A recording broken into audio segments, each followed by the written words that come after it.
한반도에서 전쟁이 일어나면 개전 초 며칠 만에 30만 명이나 사망할 것이라는 새 보고서가 나왔습니다. 미국은 대규모 증원군을 투입해야 하고 그러면 중국과 러시아, 일본까지도 참전해 확전되면서 더 큰 인명피해를 내는 대재앙으로 비화될 것이라는 경고입니다. 도널드 트럼프 대통령의 첫 방한 등 아시아 순방을 앞두고 워싱턴에서는 한반도 전쟁 시 핵무기 사용 없이도 개전 초 며칠 만에 30만 명이나 사망하고 중국, 러시아, 일본까지 개입해 확전될 것이라는 섬뜩한 적색 경보가 발령됐습니다.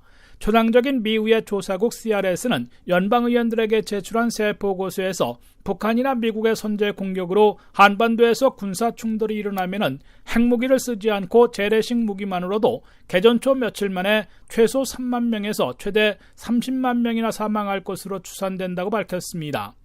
블룸버그 통신이 입수해 보도한 62쪽의 미 의회 조사국 보고서에 따르면 한반도 전쟁 발발 시 남북 양측 접경에 밀집되어 있는 2,500만 명이 영향을 받게 되며 여기에는 미국 민간인 10만 명도 포함됩니다. CRS 보고서는 특히 북한이 분당 10,000발이나 쏠 수 있는 화력을 갖추고 있기 때문에 핵무기가 아닌 재래식 무기만으로도 개전 초 불과 며칠 만에 3만 내지 30만 명이나 사망할 것으로 내다봤습니다. CRS는 미국은 선제 타격을 가하더라도 대규모 인명피해까지 막지는 못할 것으로 지적했습니다. CRS 보고서는요, 한반도에서 전쟁이 나면 미국은 대규모 증원군을 투입해야 하며 중국, 러시아, 일본도 참전하게 돼 확전되면서 전사자 비율도 급격히 높아질 것이라고 경고했습니다.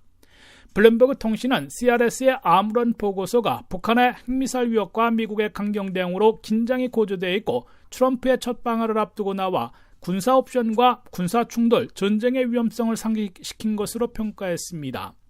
CRS 보고서는 미국의 제재와 압박 외교, 무력 시위 등이 북한 대량 살상무기 프로그램의 진전을 늦췄을 수는 있으나 멈추지는 못했다고 평가했습니다.